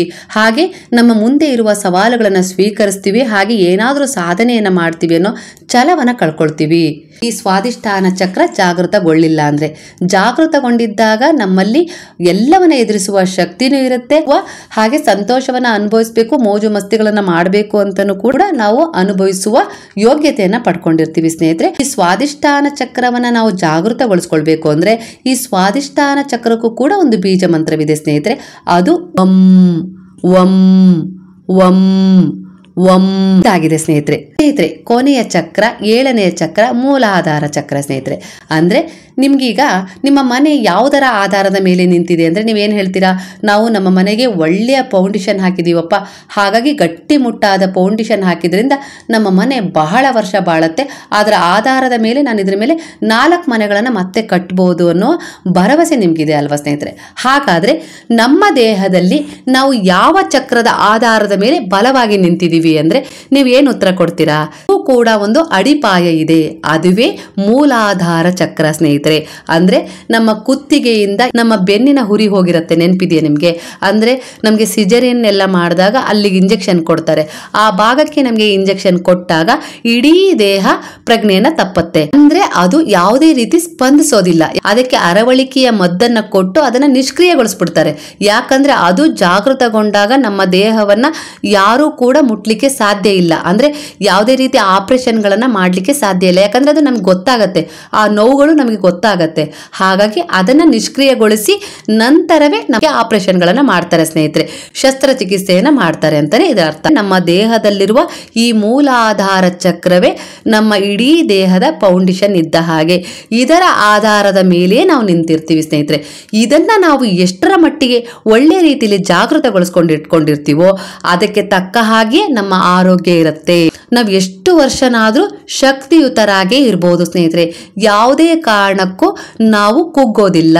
ಅಂದ್ರೆ ನಮ್ಮ ಈ ಮೂಲಾಧಾರ ಚಕ್ರ ಯಾವ ರೀತಿ ಜಾಗೃತಗೊಂಡಿರ್ಬೇಕು ಹಾಗಾದ್ರೆ ಅನ್ನೋದಾದ್ರೆ, ಆಗ ನಿಮ್ಮ ದೇಹದಲ್ಲಿ ಈ ರೀತಿಯ ಸಮಸ್ಯೆಗಳಿದಾವೆ, ಇದನ್ನ ಜಾಗೃತಗೊಳಿಸ್ಕೊಂಡ್ರೆ ಈ ರೀತಿಯ ಸಮಸ್ಯೆಗಳಿಂದ ನಾನು ಹೊರಗೆ ಬರ್ತೀನಿ ಅನ್ನೋ ಭರವಸೆ ನಿಮ್ಮಲ್ಲಿದ್ರೆ ನಾನು ಹೇಳುವ ಈ ಮೂಲಾಧಾರ ಚಕ್ರದ ಬೀಜ ಮಂತ್ರವನ್ನ ನೀವು ದಿನನಿತ್ಯ ನೀವು ಧ್ಯಾನದ ಮೂಲಕ, ಧ್ಯಾನದ ಭಂಗಿಯಲ್ಲಿ ಕೂತ್ಕೊಂಡು ದಿನನಿತ್ಯ ನೀವು ಹೇಳ್ಕೊಳ್ಬೇಕಾಗತ್ತೆ ಸ್ನೇಹಿತರೆ. ಅದು ಕೂಡ ಆತ್ಮವಿಶ್ವಾಸದಿಂದ. ಆಗ ಮಾತ್ರ ನಮ್ಮ ದೇಹ ಅದರ ಆಧಾರದ ಮೇಲೆ ತನ್ನ ಯಾವುದೇ ನೋವುಗಳನ್ನಾಗ್ಲಿ ಅನಾರೋಗ್ಯವನ್ನಾಗ್ಲಿ ಅದು ಸರಿಪಡಿಸ್ಕೊಳ್ಳುತ್ತೆ. ಇಲ್ಲ ಅಂದ್ರೆ ನಿಮ್ಗೆ ನಂಬಿಕೆ ಇಲ್ಲ ಅಂದ್ರೆ ನಿಮ್ಮ ದೇಹ ನೀವು ಯಾವ ರೀತಿ ನಂಬಿಕೆಯನ್ನು ಹೊಂದಿರ್ತೀರೋ ಅದ್ರ ಪ್ರಕಾರನೇ ನೋವುಗಳಿಂದ ನರಳಿಕ್ಕೆ ಶುರು ಮಾಡುತ್ತೆ ಸ್ನೇಹಿತರೆ. ಅಂದ್ರೆ ನೀವು ಒಪ್ಕೊಂಡ್ ಬಿಡ್ತೀರಾ, ನನಗೀಗ ಸಿಜರಿನ್ ಆಗಿದೆ, ಅದರಿಂದ ನನ್ನ ಬೆನ್ನಿಗೆ ಇಂಜೆಕ್ಷನ್ ಕೊಟ್ಟಿದ್ದಾರೆ, ಹಾಗಾಗಿ ನನಗೆ ತುಂಬಾ ದೂರ ನಡಿಲಿಕ್ಕೆ ಆಗೋದಿಲ್ಲ, ನನಗೆ ಕೂತ್ಕೊಳ್ಳಕ್ ಆಗೋದಿಲ್ಲ, ಹೇಳಕ್ ಆಗೋದಿಲ್ಲ. ಈ ರೀತಿ ನೀವು ನಿಮ್ಮನ್ನ ನೀವು ಒಪ್ಪಿಸ್ಕೊಂಡ್ರೆ ಅದು ಅದೇ ರೀತಿ ಆಗತ್ತೆ ಸ್ನೇಹಿತರೆ. ನನಗೆ ಸಿಜರಿನ್ ಆಗಿದೆ, ನಾನು ಓಡಾಡಬಲ್ಲೆ, ನಾನು ಈಜಬಲ್ಲೆ, ನಾನು ಕೆಲಸ ಮಾಡಬಲ್ಲೆ, ನಾನು ಗದ್ದೆಗೂ ಹೋಗಿ ಕೆಲಸ ಮಾಡಬಲ್ಲೆ, ನಾನು ಬಟ್ಟೆನೂ ಹೊಲಿತೀನಿ, ನನ್ನಿಂದ ಎಲ್ಲ ಸಾಧ್ಯ ಆಗತ್ತೆ ಅಂತ ಹೇಳಿ ನೀವು ಈ ರೀತಿಯಾಗಿ ಆತ್ಮವಿಶ್ವಾಸದಿಂದ ಇದ್ದಾಗ ಆ ಮೂಲಾಧಾರ ಚಕ್ರ ಜಾಗೃತಗೊಳ್ಳುತ್ತೆ ಸ್ನೇಹಿತರೆ. ನಿಮಗೆ ಸಿಜರಿನ್ ಮಾಡುವಾಗ ಆ ಬೆನ್ನಿನ ಹುರಿಗೆ ಇಂಜೆಕ್ಷನ್ ಕೊಟ್ಟರೂ ಕೂಡ ನಿಮ್ಮಲ್ಲಿರುವ ಆತ್ಮವಿಶ್ವಾಸದಿಂದ ನೀವು ಆ ಚಕ್ರವನ್ನ, ಈ ಮೂಲಾಧಾರ ಚಕ್ರವನ್ನ ಜಾಗೃತಗೊಳಿಸ್ಕೊಂಡಾಗ ನಿಮ್ಗೆ ಯಾವುದೇ ರೀತಿ ಸಮಸ್ಯೆಗಳು ಕಾಡೋದೇ ಇಲ್ಲ. ನನಗೆ ಸಿಜರಿನ್ ಆಗಿದೆ ಆದರೂ ಕೂಡ ನಾನು ಆರಾಮಾಗಿದ್ದೀನಿ ಅಂತೇಳಿ ನಿಮಗೆ ಫೀಲ್ ಆಗ್ಲಿಕ್ಕೆ ಶುರುವಾಗುತ್ತೆ. ಆಗ ನೀವು ಯಾವುದೇ ರೀತಿ ಸಮಸ್ಯೆಗಳನ್ನು ಕೂಡ ಅನುಭವಿಸೋದಿಲ್ಲ ಸ್ನೇಹಿತರೆ. ಅದೇ ಬೆನ್ನ ಮೂಳೆಗೆ ಇಂಜೆಕ್ಷನ್ ಕೊಟ್ಟಿದ್ದಾರೆ, ಆದ್ರಿಂದ ನನಗೆ ಈ ದೌರ್ಬಲ್ಯಗಳು ಇದಾವೆ ಅಂತೇಳಿ ನೀವು ಒಪ್ಕೊಂಡಾಗ ಕೆಲಸ ಮಾಡ್ಲಿಕ್ಕೆ ಆಗೋದಿಲ್ಲ ಅಂತ ಹೇಳಿ ನೀವು ಒಪ್ಕೊಂಡಿದ್ದೀರಿ ಅಂದ್ರೆ ನಿಮ್ಮ ಮೂಲಾಧಾರ ಚಕ್ರವನ್ನ ನೀವು ಜಾಗೃತಗೊಳಿಸ್ಕೊಳ್ಳಿಕ್ಕೆ ಪ್ರಯತ್ನ ಪಡ್ತಾ ಇಲ್ಲ, ಅದನ್ನ ಜಾಗೃತಗೊಳಿಸ್ಕೊಳ್ಳಕ್ಕೆ ನಿಮ್ಮಿಂದ ಆಗ್ತಾ ಇಲ್ಲ. ಹಾಗಾಗಿ ನೀವು ದುರ್ಬಲತೆಯನ್ನು ಒಪ್ಕೊಳ್ತಾ ಇದ್ದೀನಿ ಅನ್ನೋದನ್ನೇ ಸೂಚಿಸುತ್ತೆ ಸ್ನೇಹಿತರೆ. ಇದು ಜಾಗೃತವಾಗಿದ್ರೆ ನಮ್ಮ ಇಚ್ಛೆಗಳಿಗೆಲ್ಲ ಹಾಗೂ ನಮ್ಮ ಭಾವನೆಗಳಿಗೆಲ್ಲ ನಾವೇ ಜವಾಬ್ದಾರರು ಅಂತ ಹೇಳಿ ಅನಿಸುತ್ತೆ ಅಲ್ಲ. ನಾನು ನೋವಿದೆ ಅಂತ ಹೇಳಿ ನಾವು ಒಪ್ಕೊಳ್ತೀನಿ ಅಂದ್ರೆ ಆ ಭಾವನೆಗಳಿಗೆ, ಆ ಇಚ್ಛೆಗಳಿಗೆ ನೀವೇ ಜವಾಬ್ದಾರರಾಗಿರ್ತೀರಿ. ಹಾಗೆ ಅದನ್ನ ನೀವು ಒಪ್ಕೊಂಡಿದ್ರೆ ಅದನ್ನೇ ಅನುಭವಿಸ್ತೀರಿ. ನಮ್ಮಲ್ಲಿ ಆತ್ಮವಿಶ್ವಾಸವೇ ಇರೋದಿಲ್ಲ ಸ್ನೇಹಿತರೆ. ಮರದ ಬೇರುಗಳು ಭೂಮಿಯ ಒಳಗೆ ಎಷ್ಟರ ಮಟ್ಟಿಗೆ ಬಿಗಿಯಾಗಿ ಇಳಿದಿರ್ತವೋ ಅದರ ಆಧಾರದ ಮೇಲೆ ಮರ ಅಷ್ಟು ವರ್ಷಗಳ ಕಾಲ ಗಟ್ಟಿಯಾಗಿರುತ್ತೆ ಸ್ನೇಹಿತರೆ. ಆ ಮರದ ತರಹನೇ ನಮ್ಮ ಬೆನ್ನ ಹುರಿಯ ಮೂಲಾಧಾರ ಚಕ್ರ ಜಾಗೃತವಾಗಿದ್ರೆ ನಮ್ಮ ಇಡೀ ದೇಹ ಆರೋಗ್ಯವಾಗಿರುತ್ತೆ. ಇಲ್ಲ ಅಂದ್ರೆ ಬೆನ್ನು ನೋವು, ಸೊಂಟ ನೋವು, ಮೊಣಕಾಲು ನೋವು, ಮಂಡಿ ನೋವು, ಹಿಮ್ಮಡಿ ನೋವು ನಮ್ಗೆ ಕಾಡ್ಲಿಕ್ಕೆ ಶುರುವಾಗ್ತವೆ. ಇದೆಲ್ಲ ಇತ್ತೀಚೆಗಷ್ಟೇ ನಮ್ಗೆ ಮಂಡಿ ನೋವಾಗಿರ್ಬೋದು, ಹಿಮ್ಮಡಿ ನೋವಾಗಿರ್ಬೋದು, ಸೊಂಟ ನೋವಾಗಿರ್ಬೋದು, ಇತ್ತೀಚೆಗಷ್ಟೇ ಬಂದಿರೋದು ಸ್ನೇಹಿತರೆ. ನಾವು ಸಣ್ಣವರಿದ್ದಾಗ ನೆನ್ಪು ಮಾಡ್ಕೊಳ್ರಿ, ನಮ್ಮ ಅಪ್ಪ ಅಮ್ಮ ಆಗ್ಲಿ ಯಾವುದೇ ಕಾರಣಕ್ಕೂ ಎಷ್ಟೇ ವಯಸ್ಸಾಗಿದ್ರು ನಮ್ಮ ಅಜ್ಜ ಅಜ್ಜಿ ಆದ್ರೂ ಗದ್ದೆಯಲ್ಲಿ ಕೆಲಸ ಮಾಡ್ತಿದ್ರು. ಈಗೂ ಕೂಡ ಕೆಲವು ಹಳ್ಳಿಗಳಲ್ಲಿ ಮಾಡ್ತಾ ಇದ್ದಾರೆ. ಅವರಿಗೆ ಯಾವುದೇ ರೀತಿಯ ನೋವುಗಳಿಲ್ಲ. ಅಂದ್ರೆ ಅವರ ಈ ಮೂಲಾಧಾರ ಚಕ್ರ ತುಂಬಾ ಜಾಗೃತವಾಗಿರ್ತಿತ್ತು. ಆತ್ಮವಿಶ್ವಾಸದಿಂದ ಅವ್ರು ಕೂಡಿರ್ತಿದ್ರು ಸ್ನೇಹಿತರೆ. ಆತ್ಮವಿಶ್ವಾಸದಿಂದ ಇರ್ತಿದ್ರು. ಆ ಪುಟ್ಟ ಕಾಯಿಲೆಗಳನ್ನಾಗ್ಲಿ ನೋವುಗಳನ್ನಾಗ್ಲಿ ಅವರು ಯಾವುದೇ ಕಾರಣಕ್ಕೂ ಒಪ್ಕೊಳ್ತಾ ಇರ್ಲಿಲ್ಲ. ಅದೇನಾಗತ್ತೆ ಬಿಡು, ಕಾಲು ಎಡವಿ ರಕ್ತ ಬಂತ, ಅದೇನಾಗತ್ತೆ ಬಿಡು ಅಂತ ಹೇಳಿ ಸ್ವಲ್ಪ ಬಾಯಿಂದ ಉಗುಳು ತೆಗೆದು ಹಚ್ಕೊಳ್ತಿದ್ರು, ಇಲ್ಲ ಮಣ್ಣು ಹಚ್ಕೊಳ್ತಿದ್ರು, ಇಲ್ಲ ಅಂದ್ರೆ ಸ್ವಲ್ಪ ಅರಿಶಿನ ಪುಡಿ ಹಚ್ಕೊಂಡ್ ಬಿಡ್ತಿದ್ರು, ಇಲ್ಲ ಅಲ್ಲೇ ಪಕ್ಕದಲ್ಲಿರುವ ಯಾವ್ದಾದ್ರು ಒಂದು ಅವ್ರಿಗೆ ಗೊತ್ತಿರುವಂತ ಔಷಧಿ ಎಲೆಯನ್ನ ತೆಗೆದು ಅದಕ್ಕೆ ಸ್ವಲ್ಪ ರಸ ಹಿಂಡಿ ಸರಿ ಮಾಡ್ಕೊಂಡ್ ಬಿಡ್ತಿದ್ರು. ಆ ಗಾಯವನ್ನ ಅವ್ರು ನಿರ್ಲಕ್ಷ್ಯ ಮಾಡ್ತಿದ್ರು. ಅಂದ್ರೆ ಎಲ್ಲ ಸರಿಯಾಗತ್ತೆ ಬಿಡು ಅಂತೇಳಿ. ಆಗ ಏನಾಗುತ್ತೆ, ಅದಕ್ಕೆ ತಕ್ಕ ಹಾಗೆ ಅವರ ಮೂಲಾಧಾರ ಚಕ್ರ ಜಾಗೃತಗೊಂಡು ಅದನ್ನ ಈ ರೀತಿಯ ಆತ್ಮವಿಶ್ವಾಸವನ್ನ ತಿಳಿಸುತ್ತಿತ್ತು. ಪೂರ್ವಜರು ಬೆಳಗ್ಗೆ ಬೇಗನೆ ಹೇಳ್ತಿದ್ರು, 5 ಗಂಟೆಗೆ ಹೇಳ್ತಿದ್ರು. ಎದ್ದು ತಮ್ಮ ದಿನನಿತ್ಯದ ಕೆಲಸಗಳನ್ನ ಮಾಡ್ಕೊಳ್ತಿದ್ರು. ಮನೆಯಾಗ್ಲಿ, ಮಕ್ಕಳಾಗ್ಲಿ, ಪೂಜೆ ಆಗ್ಲಿ ಎಲ್ಲವನ್ನ ಮಾಡಿಕೊಂಡು ಅಡಿಗೆ ಮಾಡಿ ಮನೇಲಿಟ್ಟು ಅವರು ಕೂಡ ಬುತ್ತಿಯನ್ನ ಕಟ್ಕೊಂಡು ಗದ್ದೆಗೆ ಹೋಗಿ ಬೆಳಗಿಂದ ಸಂಜೆವರೆಗೂ ಕೆಲಸ ಮಾಡ್ತಿದ್ರು. ಮತ್ತೆ ಮನೆಗೆ ಬಂದು ಕಸ ಗುಡಿಸಿ ದೇವ್ರ ದೀಪ ಹಚ್ಚಿ ಮತ್ತೆ ರಾತ್ರಿ ಅಡಿಗೆ ಮಾಡಿಕೊಂಡು ಊಟ ಮಾಡಿ ಆರಾಮಾಗಿ ಮಾತುಕತೆ ಮಾಡಿ ಮಲಗ್ತಿದ್ರು ಸ್ನೇಹಿತರೆ. ಅಂದ್ರೆ ಅಷ್ಟೊಂದು ಆತ್ಮಶಕ್ತಿ ಅವರಲ್ಲಿ ಇತ್ತು ಸ್ನೇಹಿತರೆ. ಅಂದ್ರೆ ಆಗಿನ ಜನ ತಮ್ಮ ಮೂಲಾಧಾರ ಚಕ್ರವನ್ನ ಇಷ್ಟರ ಮಟ್ಟಿಗೆ ಜಾಗೃತಗೊಳಿಸ್ಕೊಂಡು ಇಟ್ಕೊಂಡಿರ್ತಿದ್ರು. ಆದ್ರೆ ಈಗ ಹಾಗಲ್ಲ. ನಾವು ಒಂದ್ ಕಡೆ ಬಿದ್ವಿ ಅಂದ್ರೆ ನಾವು ದುರ್ಬಲ ಮನಸ್ಥಿತಿಯನ್ನ ಹೊಂದಿದೀವಿ, ನಾವು ಒಪ್ಕೊಂಡ್ ಬಿಟ್ಟಿದೀವಿ. ನಾನು ಎಡವಿ ಬಿದ್ದಿದ್ದೀನಿ, ಇದರಿಂದ ನಂಗೆ ತುಂಬಾ ಗಾಯ ಆಗಿದೆ ಅಂತ ಹೇಳಿ ನಾವು ಹೋಗಿ ಅದಕ್ಕೊಂದು ಬ್ಯಾಂಡೇಜ್ ಹಾಕ್ಸ್ಕೊಂಡು ಅದಕ್ಕೊಂದು ಇಂಜೆಕ್ಷನ್ ಹಾಕ್ಸ್ಕೊಂಡು ಬರ್ತೀವಿ. ಅದನ್ನ ಪಾಲನೆ ಪೋಷಣೆ ಮಾಡಿ 1 ದಿನ 2 ದಿನಕ್ಕೆ ವಾಸಿ ಆಗೋ ಗಾಯವನ್ನ ಬ್ಯಾಂಡೇಜ್ ಕಟ್ಟಿ 15 ದಿನ ಇಲ್ಲ ತಿಂಗಳು ಅದನ್ನ ವಾಸಿ ಮಾಡ್ಕೊಳ್ತೀವಿ ಸ್ನೇಹಿತರೆ. ಈ ರೀತಿ ದುರ್ಬಲತೆಗೆ ನಾವು ಜಾರಿಸ್ಕೊಂಡ್ ಬಿಟ್ಟಿದೀವಿ. ಅಂದ್ರೆ ನಾವು ಒಪ್ಕೊಂಡಿದೀವಿ ನಮ್ಮ ದೇಹ ಯಾವುದಕ್ಕೂ ತಡ್ಕೊಳ್ಳೋದಿಲ್ಲ, ದೇಹಕ್ಕೆ ಹೀಗಾಗಿರೋದ್ರಿಂದ ಕಾಯಿಲೆ ಬಂದ್ಬಿಡುತ್ತೆ, ಹಾಗಾಗಿ ನಾನು ಅದನ್ನ ಪಾಲನೆ ಪೋಷಣೆ ಮಾಡಿ ಸರಿ ಮಾಡ್ಕೊಳ್ಬೇಕು ಅಂತೇಳಿ ನಾವು ಒಪ್ಕೊಂಡಿದೀವಿ. ಅದ್ರ ಪ್ರಕಾರನೇ ನಾವು ನಡೀತಾ ಇದೀವಿ ಸ್ನೇಹಿತರೆ. ನಾವು ಕೂಡ ಭಗವಂತನ ಅಂಶವೇ ಆಗಿದೀವಿ.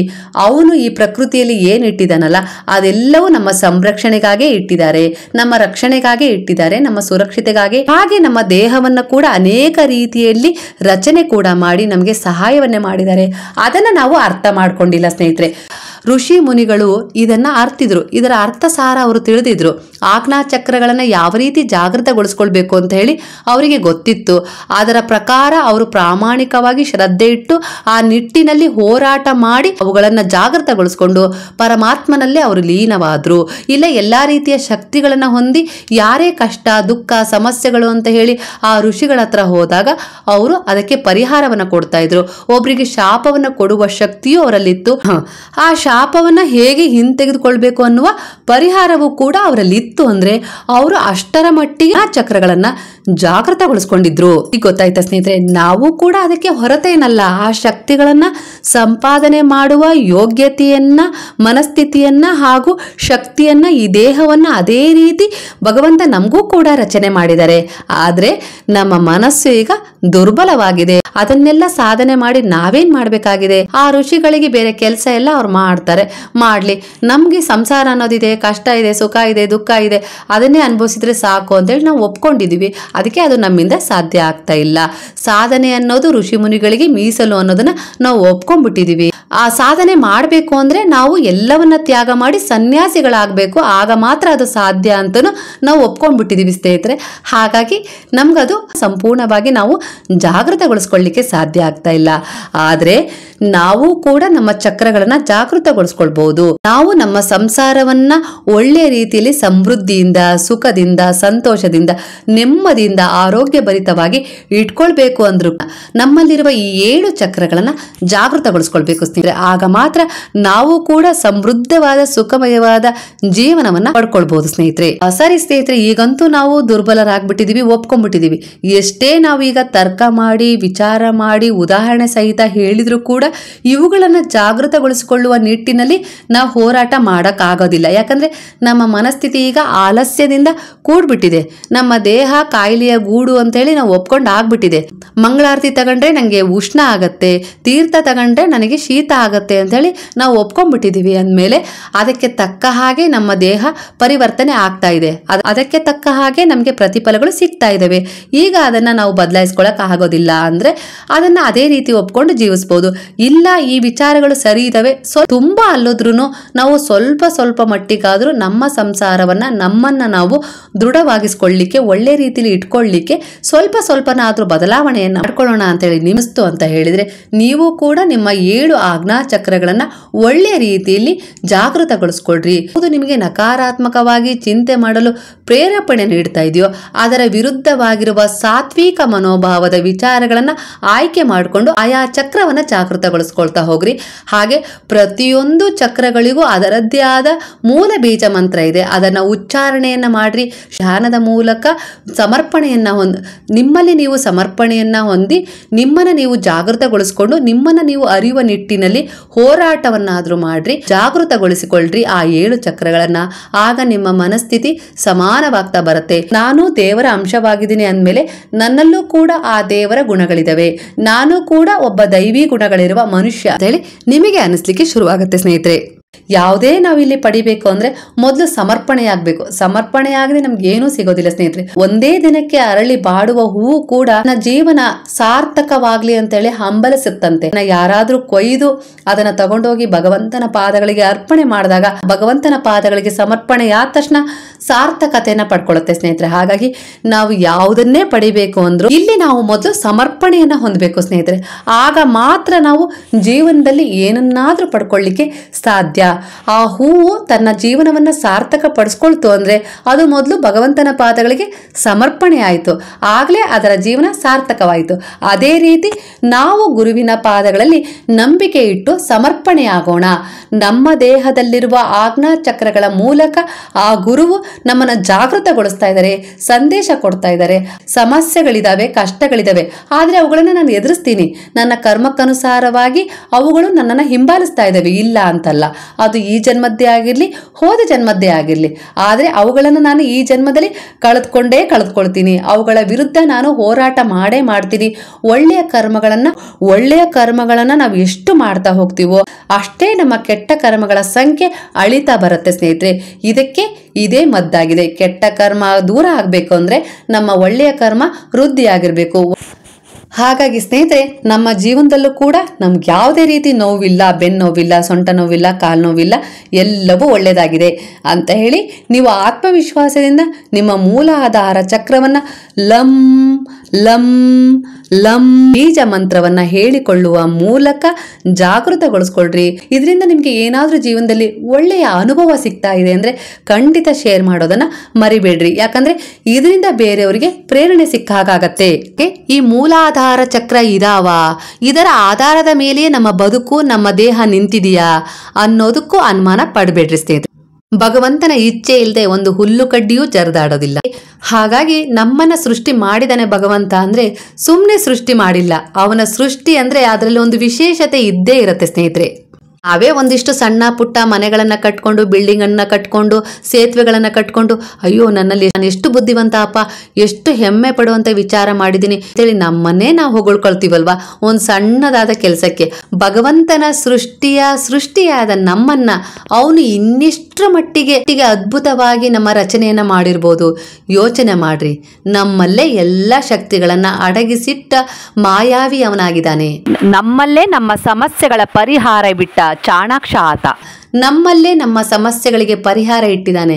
ಅದನ್ನು ಕಂಡುಕೊಳ್ಳುವ ದಾರಿಯನ್ನ ನೀನೇ ನೋಡ್ಕೋ ಅಂತೇಳಿ ಬುದ್ಧಿ ಅನ್ನೋ ಜ್ಞಾನವನ್ನ ಕೊಟ್ಟು ಬಿಟ್ಟುಬಿಟ್ಟಿದ್ದಾನೆ. ಆ ಬುದ್ಧಿ, ಆ ಜ್ಞಾನ, ಆ ತಾಳ್ಮೆ, ಆ ಸಂಯಮವನ್ನ ನಾವು ಉಪಯೋಗಿಸ್ಕೊಳ್ಳದೆ ಕೇವಲ ಬಾಹ್ಯವಾಗಿ ಚಿಂತಿಸುತ್ತಾ, ಕೇವಲ ಬಾಹ್ಯ ವಸ್ತುಗಳನ್ನೇ ಹಂಬಲಿಸುತ್ತಾ, ಜೀವನದಲ್ಲಿ ಸುಖ ವೈಭೋಗ ಅನುಭವಿಸ್ಬೇಕು ಅಂತೇಳಿ ಒದ್ದಾಡ್ತಾ ಜೀವನದಲ್ಲಿ ಕಷ್ಟ ದುಃಖ ಸಮಸ್ಯೆಗಳ ಮಧ್ಯೆನೆ ಹೋರಾಟ ಮಾಡಿ ಎಷ್ಟೇ ಕೋಟಿ ಇದೆ ಅಂದ್ರೂ ನಾವು ಸಂತೃಪ್ತ ಜೀವನ ನಡೆಸಲಿಕ್ಕೆ ಆಗ್ತಾ ಇಲ್ಲ.